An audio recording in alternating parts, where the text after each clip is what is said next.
Hello everyone, welcome back to Super A to Z. My name's James and it has been a while since I've been sat in this seat talking to you all.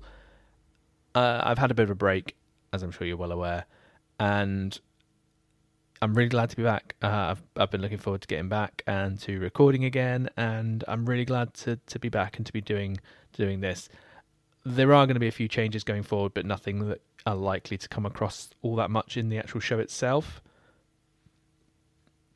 It's going to be, well, for a start, I am going to go fortnightly for the foreseeable future, just to give myself a bit more time, really. Less pressure on myself, deadlines, staying up late editing, all that sort of thing. Trying to remove that side of things. And hopefully less editing, maybe more things that I'd normally cut out or just stay in. And just, again, to make it a bit easier, a bit less pressure on me. But yeah, that's kind of the long and short of it. I am back. I am back to playing these games, telling you about these games, but I'm just taking a little bit of the pressure off myself, basically. So yeah, I've been adding some blog posts, companion pieces to the Channel 84 website alongside the original episodes, and hopefully we'll be able to put one out alongside each episode as they go live. But again, if they are a little bit late or if they're not running completely alongside it, I'm not going to put too much pressure on myself. They're just there when they're there, sort of thing. But it's just a little companion piece so you can have a look at the box art and the reviews and things like that. But yeah, that's that.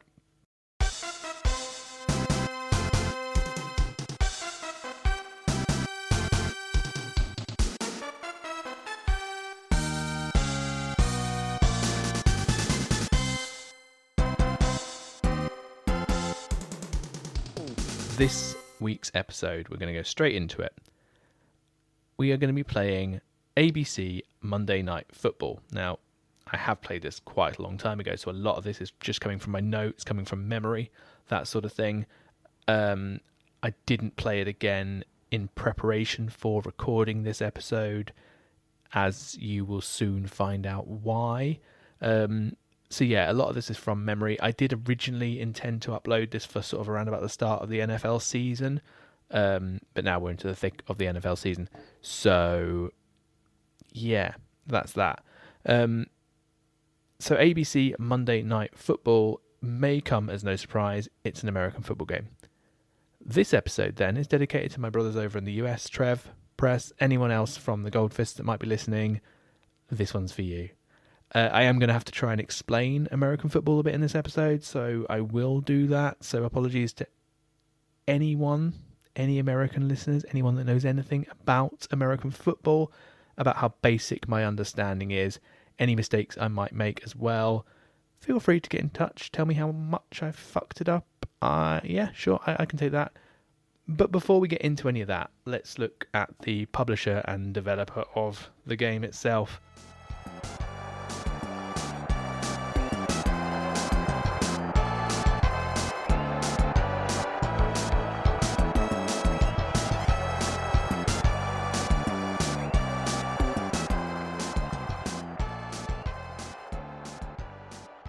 So it was released for the SNES in 1993, but it had been out for DOS since 1989 and Commodore 64 in 1990, and there was an Amiga release in 91 as well, and it was released in America and Japan, so no Europe or UK, say that they're two different things, no EU release.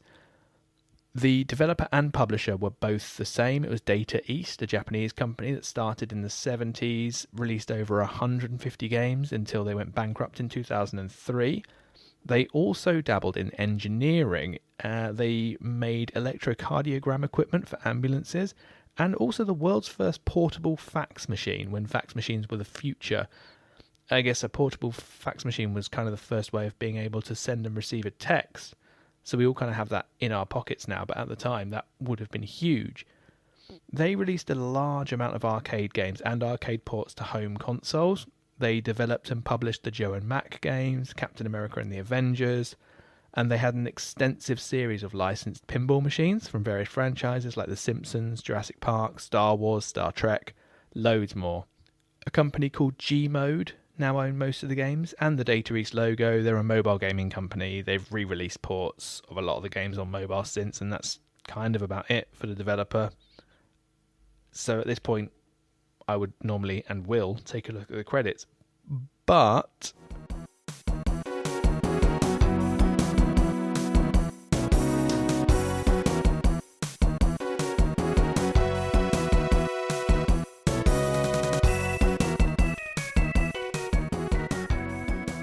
there's really not much to look at here. The game has 22 credits, and 8 of those were special thanks credits. One of the credits is Frank Gifford, who I will get into in a few moments. The game designer was also the director, Ken Fukaki. He was credited as creating and designing Captain America and the Avengers 2 years prior to this game, and ended up working through to 2002 on various Japanese exclusive games, and has a special thanks credit in Dot Hack Infection Part 1, which is a series I've never played, but the series is quite well known for being worth quite a lot of money to collectors now, and it's also a title that hurts my heart a little bit, because it reminds me of finding a collection of the games at a car boot sale years ago for very little, and selling them before the price really jumped. And that's always a very frustrating thing to think back to. But yeah, that's my history with the Dot Hack series. The programmers of this game, Kazuo Fujigama and Takashi Mori, both worked on pretty much the same games, including the PS1 version of RPG Maker. And while I never played that version specifically, I did put a lot of time into one of the PC versions. As limited as they were, it was a great entry into game creating, and it was ideal for someone like me at the time that could never get my head around programming languages as much as I did really want to, and do still do. So yeah, they were really a really good basic way of being able to create a game without that programming knowledge.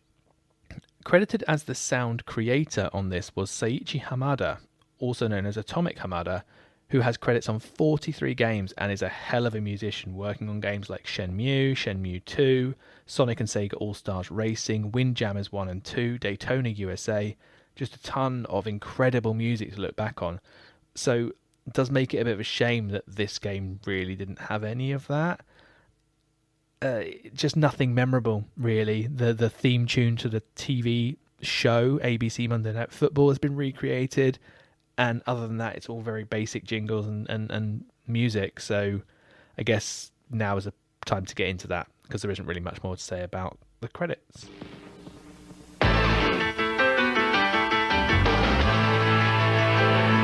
Well, it's Monday night and we're ready to rock. Time to catch all the hits, the bangs, and the flops. It's a playoff rematch from last year. The Vikes and the Giants meet right here. We gotta get ready. We gotta get right. Monday night football's coming on tonight. So get ready. I mean, get ready. Are you ready for some football? For Monday night party? We got Frank and Al and Dan. They're gonna get it kick-started. Lynn and the crew's all set. The crowd is psyched, 'cause all my rowdy friends are back for Monday night. Ladies and gentlemen, welcome to the first game in the series so far that broke me. I planned to do a full season, see how the game progresses, and it didn't pan out. It didn't even come close to panning out, and I can assure you it wasn't because of my lack of knowledge or interest in American football.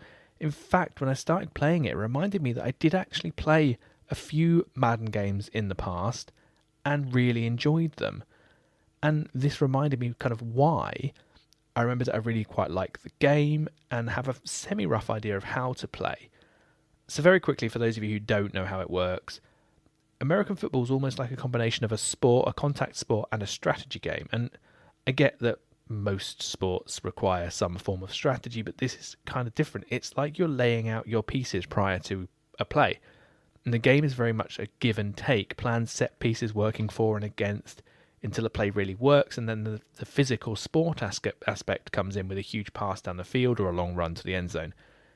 Again, I have to apologise to my boys and girls over in America. As I'm doing this, I will likely use terminology I've heard in films, more so than the actual sport itself. I don't know if it's actually called the end zone. I've watched a few games recently, and I honestly can't remember what the commentators said. It could just be a widely used term that's more a movie thing, but you know what I mean anyway when I say it. The game itself is played on a field 100 yards long with two 10-yard end zones, making it 120 yards with an upright goal at each end. The field is marked in 10-yard intervals, and at its most basic, the attacking team are attempting to make it to the opposing team's end zone to score a touchdown. While an attacking player has the ball, they're able to attempt to make as much distance towards the end zone as possible, either by running or by passing and then running. If the player is tackled or the pass isn't made, the next play starts from the point where the player was tackled or the pass was attempted. The short-term goal is to make it at least 10 yards from the point the play originally started, and you get 4 attempts to do this in there, or downs as they're called. If you can't, the opposing team take possession and they become the attackers. I do realise explaining this in audio form from a British guy that's never actually played it in real life is probably more confusing than just going into the game, but I did think I should at least give it a try. If the team make it past that 10-yard point, the amount of downs you get resets, and you attempt to make it another 10-yard minimum from that point. Every time you make it that 10 yards, it resets until you can make it to the end zone and score a touchdown.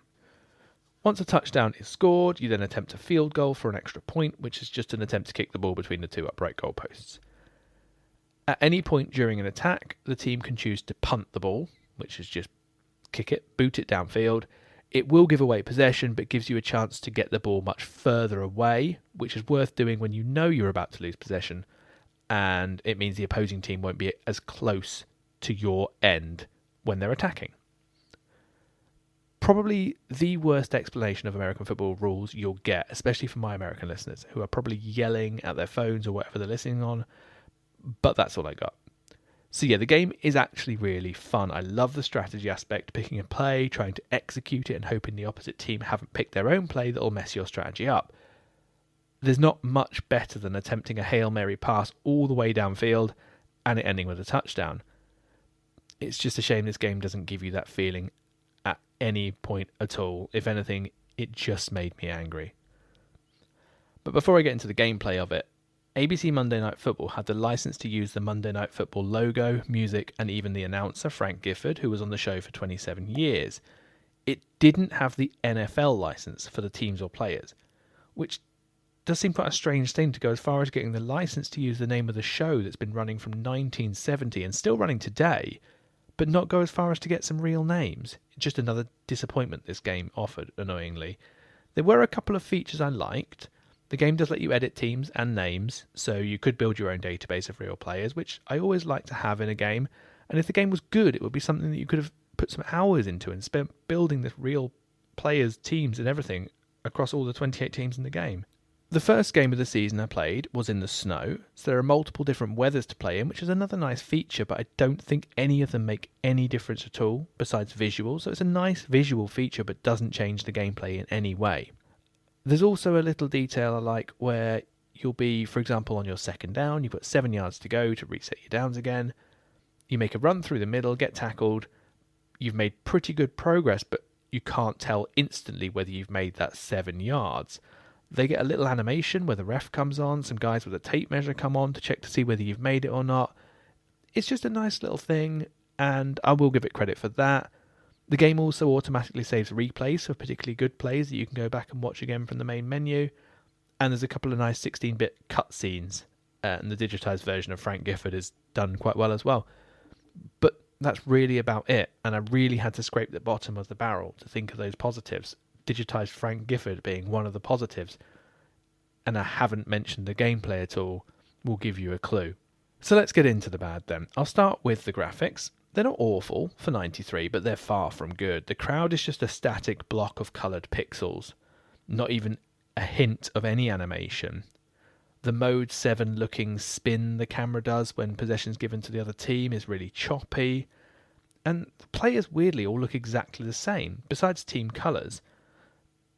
So if you're playing as two teams that have similar coloured jerseys, it's very difficult to know who's who because they are exactly the same sprites.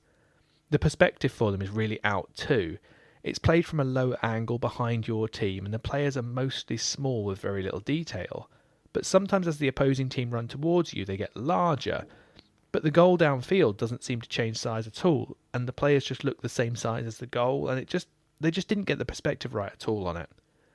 It's also really slow and choppy, running at what seems to be just a few frames per second, and it's just not a pleasure to play in any way at all. There are quite a lot of plays to choose from. When you have a down, you need to choose a play from a selection of options, either running or passing, and they're presented in a chalkboard style that does clearly show you who's going where, what buttons to press to pass to what players.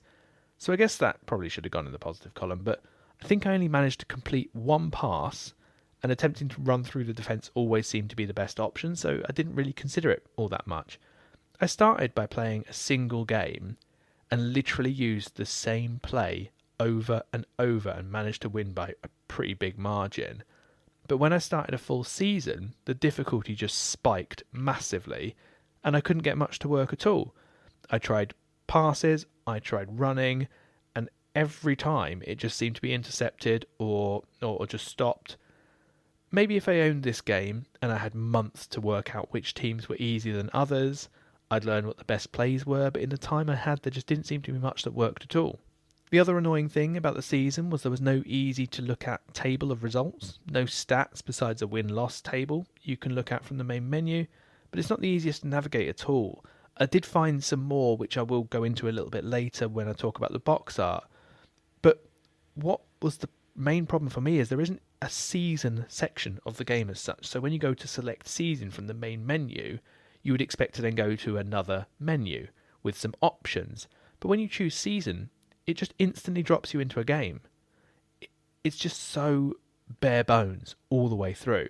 And it wasn't long after that when the game started to make me angry, and I just gave up.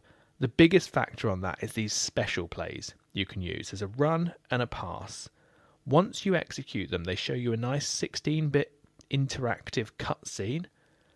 The pass never seems to work for you, but it does for the computer. It just asks you to press the pass button. You see the quarterback throw the ball in this fairly nicely done cutscene, and then for you, the receiver fumbles it, and that's the end of it.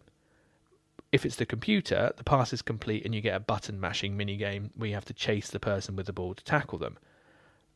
This minigame is exactly the same as if you choose the special play for running, and it's literally impossible to beat the computer.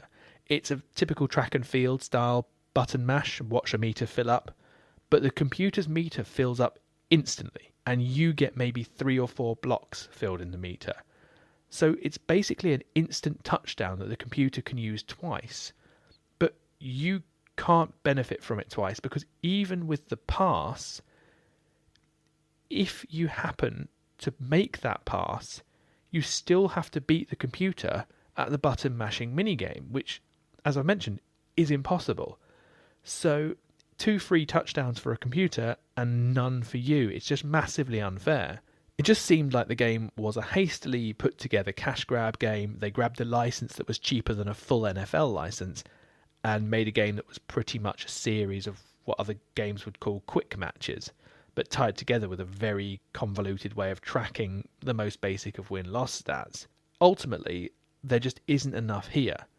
And what is here just isn't executed well enough. It's a poor attempt, and the first game so far that I haven't enjoyed in some fashion. The only positive it brought was it reminded me that I do enjoy American football, and it does make me look forward to playing better games of this particular genre. So, with all that said, and without any further ado, let's have a look at the box.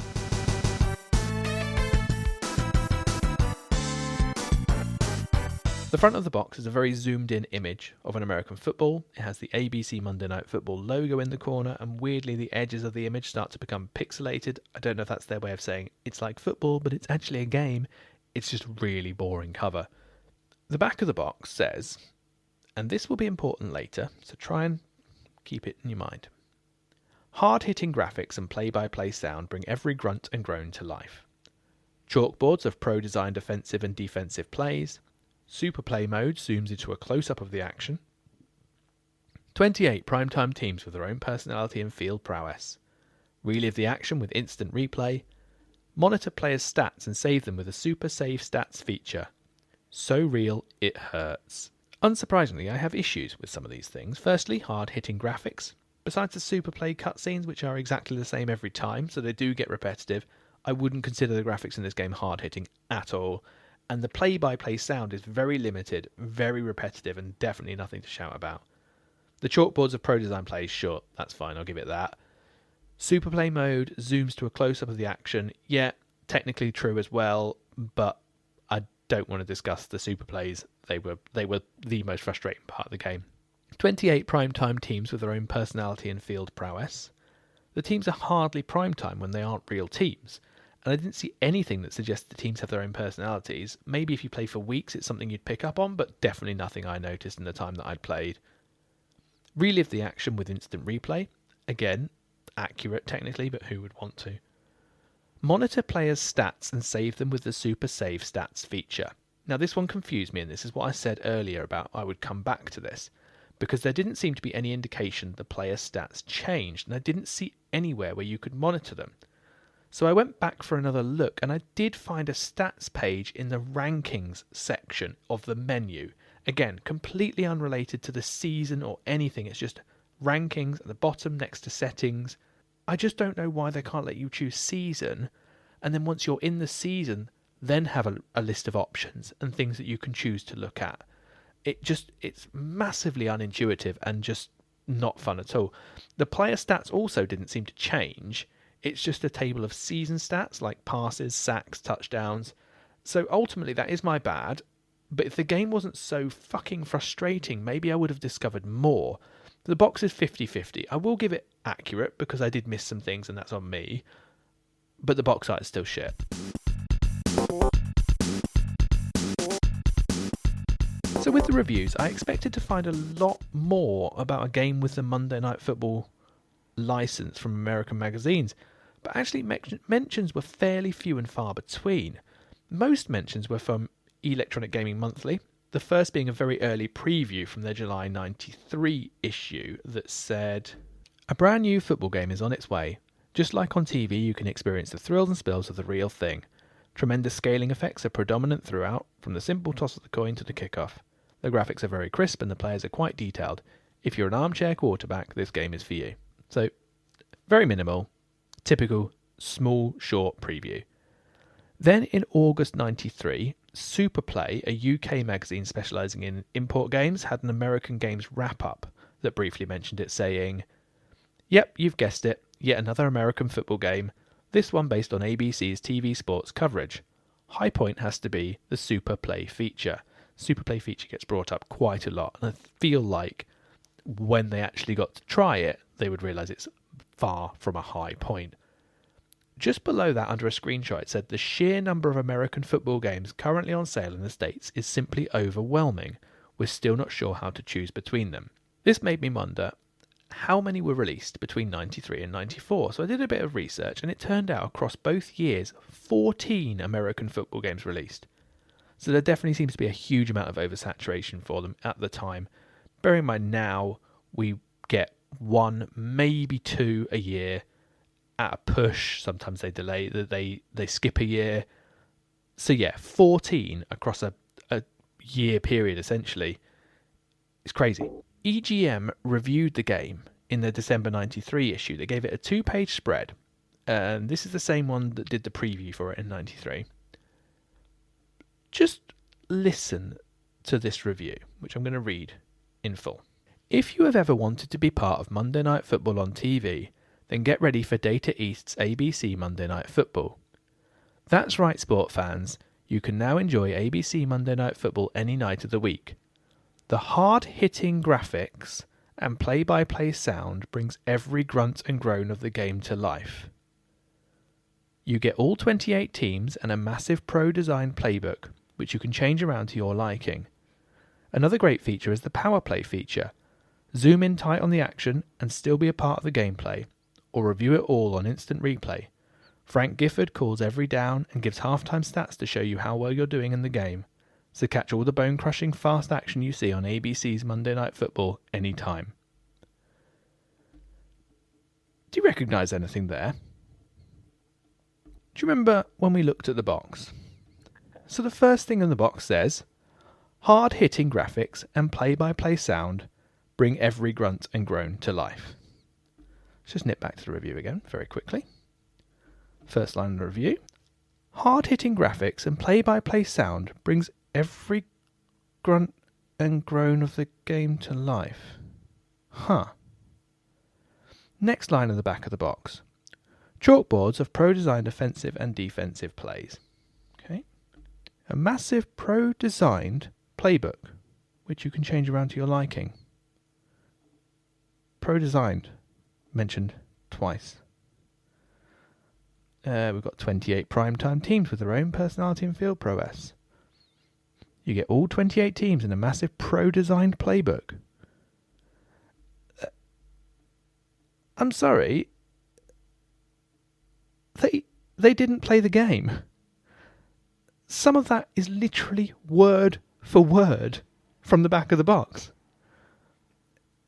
And so I also found it advertised in an electronic boutique catalogue from 1993. And that said, with all 28 teams, a massive playbook and an incredible super play feature that lets you control individual players and zoom in on all the action, pigskin fanatics will line up to quarterback their favourite team to victory, especially when the legendary Frank Gifford is right there to call every play player versus player or player versus computer. So, incidentally, the game was sold for $67.99 in that catalogue in '93, which is insane. It's $149.79 adjusted to today, but that's a completely different conversation for a completely different time. But I did notice something with this as well, because I also found it in EGM's 94 game preview magazine, where it said, with all 28 teams, a massive playbook and an incredible super play feature, Monday Night Football just isn't for Monday nights anymore. Legendary Frank Gifford is there to call every play through many games. Legendary Frank Gifford is right there to call every play. Again, did EGM have any original thoughts on this? Because this one just seems to be ripping off the advert from Electronics Boutique. Eventually, though, we do eventually get an actual review from GamePro magazine in January of '94. It's not too long, so I'll just read what they had to say. No better than most video football games, and a lot worse than the best. ABC Monday Night Football is a below-average football fare. Data East has made the game authentic to the TV show, but not very authentic to what happens on the field. Once you get past the familiar trappings of the show, the energetic theme song, the clashing helmets, and a close-up of Frank Gifford, you realise there isn't much realism here. Without an official NFL license, Monday Night Football can offer only generic players from an almost real league, which is quite a come-down if you like having Steve Young dodge Reggie White to complete a pass to Jerry Rice. Plus, when you play teams with similar colours, as when Buffalo tackles New Jersey, the players have identical uniforms, making it hard to differentiate teammates from opponents.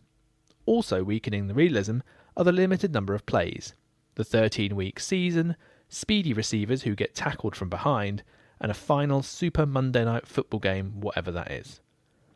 Worst of all, the gameplay is pretty weak. Although you can create your own teams, your players are slow and unresponsive. At least it's an easy game to play, so novices can get some enjoyment out of it.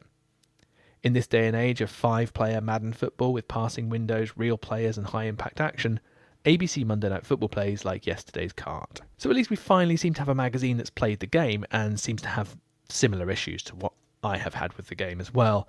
And finally, Video Games and Computer Entertainment from February of '94 had this to say. ABC Monday Night Football is one of those games that looks great on paper, but fails to deliver.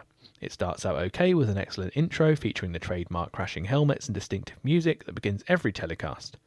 The game doesn't have an NFL license, but you can get around that with the team player construction mode. What really kills Monday Night Football is the terrible gameplay. The players move so slowly when you're controlling them it almost seems the game's locked up. The play section screen features only 8 offensive plays, and there are no true defensive plays. The defense just tries to guess which play the offense will choose. The only interesting feature is when you call a power play. Once you hike the ball, the standard field view is replaced with a cinematic depiction of the action. It's a cool idea and looks great, but you can only call power plays a couple of times during a game.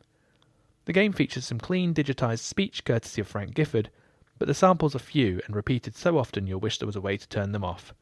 There's a little scaling and rotation, but for the most part the power of the SNES is wasted, as will be your time if you bother to rent this dud. So there you have it, the two magazines that actually played the game did not have much positive to say, but still rated them better than I did overall. I gave it 1 out of 5, and that was mainly because it reminded me that I enjoyed the game when it plays well.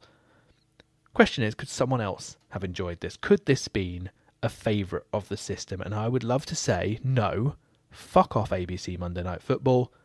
But in all fairness, maybe. With 2 players, the Superplay features could be more competitive when you're not doing it against a computer. Using the team editor to create real names, maybe someone somewhere has fond memories of playing with a sibling or a friend after school.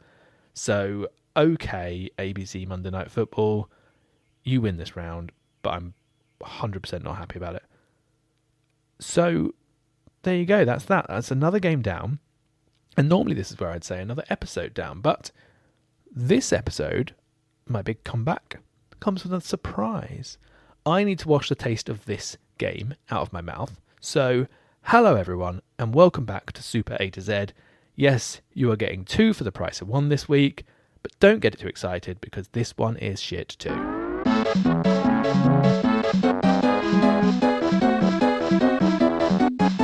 Okay, so shit might be a bit harsh. It's just there isn't really much of a game to it. The next game on the list is Acme Animation Factory, which is very similar to something like Mario Paint. It's a creative art and animation studio, but let's give it the proper treatment anyway. Acme Animation Factory released in 94 in the US and 95 in Europe and was published by Sunsoft, who have released hundreds of games between the 70s and today, including a lot of licensed games, Batman, Superman, various Looney Tunes games, among a load of other well-known titles, Aero the Acrobat, which we'll be getting to pretty soon, Myst and Riven. It was developed by Probe Software, founded in 1984, became the much better-known Acclaim soon after this game released. As Probe, they were involved in a lot of arcade conversions for the Amstrad, Commodore and Spectrum. They were credited on several big arcade conversions for consoles too, including Mortal Kombat. And now, as we do, let's have a look at the credits for this one.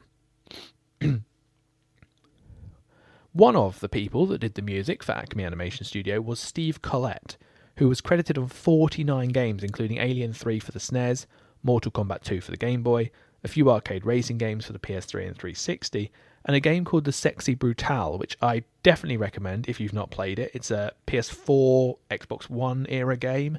Great game, great music, really interesting mechanics, definitely worth a play. The producer and also one of the game's designers was Greg Michael, who was lead programmer for Alien Trilogy, which is one of my favourite first-person shooters of that PS1, Saturn, N64 era. Worked on a lot of racing games and did programming for Crackdown 3, which is a game that's come up quite a few times now.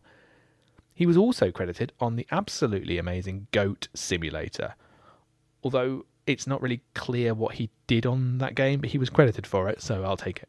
The executive producer was David Stiller, who had a hell of a career path. He started in design, he created Aero the Acrobat, ended up producing and executive producing a ton of SNES and Mega Drive games before being instrumental in the release and production of a little PS1 game character you may have heard of called Crash Bandicoot. So that was pretty impressive that this guy ended up going there. So a pretty solid credits list so far. Al Artus was credited as a technical manager, ended up working operations for Metroid Prime 1 and 2 and 3, Donkey Kong Country Returns for Wii and 3DS, and Donkey Kong Country Tropical Freeze, and also worked as a facilities technician for the Metroid Prime remaster on the Switch. I don't know what a lot of those things are, but that's a pretty impressive list of games. So a solid credits there for this game that isn't really a game.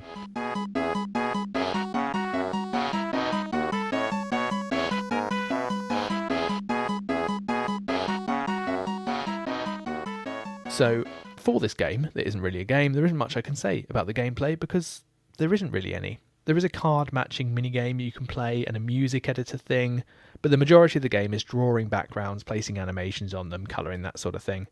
It is compatible with a SNES mouse, which would definitely make drawing easier, and for the time it would have been a fun way for a creative kid to do some animation or make some music, but it's very dated by today's standards and there isn't a great deal else to talk about. It's just not quite as good as Mario Paint.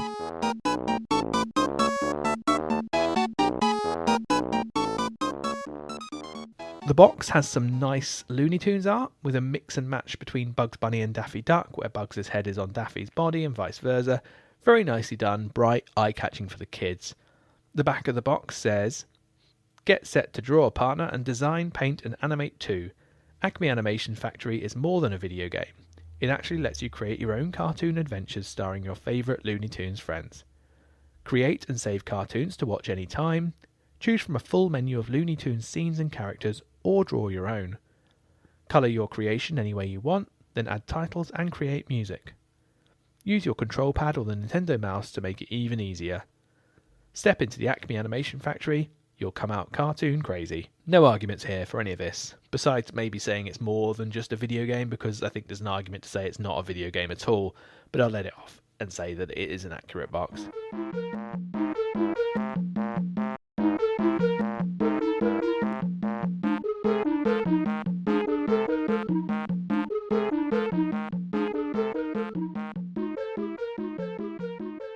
So, onto the reviews for this.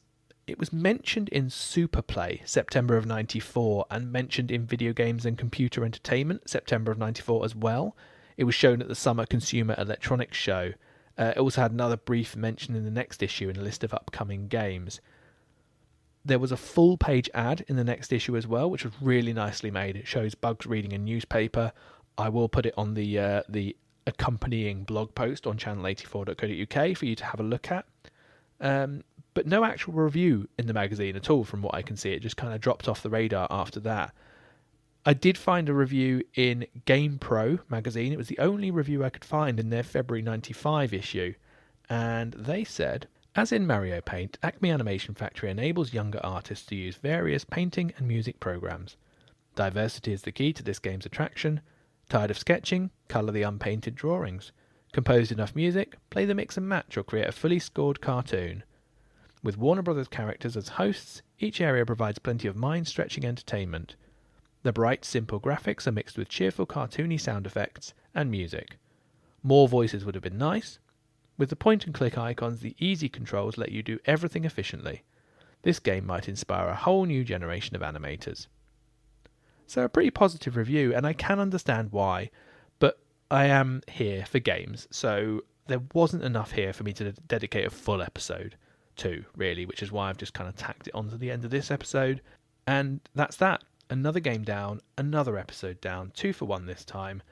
I didn't rate Acme Animation Factory on my backlogged account. I didn't think it fit the criteria of the show, but I didn't want to completely ignore it either. I'm sure someone somewhere would say this was their favourite game. Maybe they grew up to be a successful animator. There's bound to be stories like that coming from this release, so I couldn't completely discount it. But that really is it for this week now. I'm hoping my big return didn't end up being too boring. I'm worried that I didn't have too much to say about either game. But I feel like I've been talking for a while, so we'll see. Next time, the fun really begins, and all being well, I'll be treating you to another double bill, where I tackle both ActRaiser 1 and 2. Spoilers, I've finished ActRaiser 1, and I have a lot of positive things to say about it. I'm not going to say anything about ActRaiser 2 just yet. That's all, folks. So if you want to get in touch for whatever reason, you can find me on Blue Sky at Jimbo86. That's Jimbo, the number 8, the letter E, the number 6. And you can now email me on superaz@channel84.co.uk. You can find me on channel84.co.uk alongside the wonderful Studio Channel 84 lot with the Variety Show, the Untitled Sci-Fi Show, Lightly Used, Who Takes the Socks Off, and the brand new show Land Before Prime, a 5-minute movie review show that looks only at cinema releases or physical releases, no streaming stuff at all. All fantastic shows that deserve everyone's attention. But that is it from me this week. All that's left for me to say is thank you for listening. Have a great week. Take care. Bye.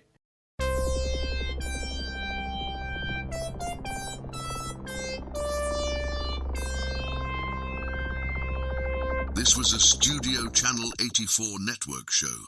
To find more, head over to channel84.co.uk now.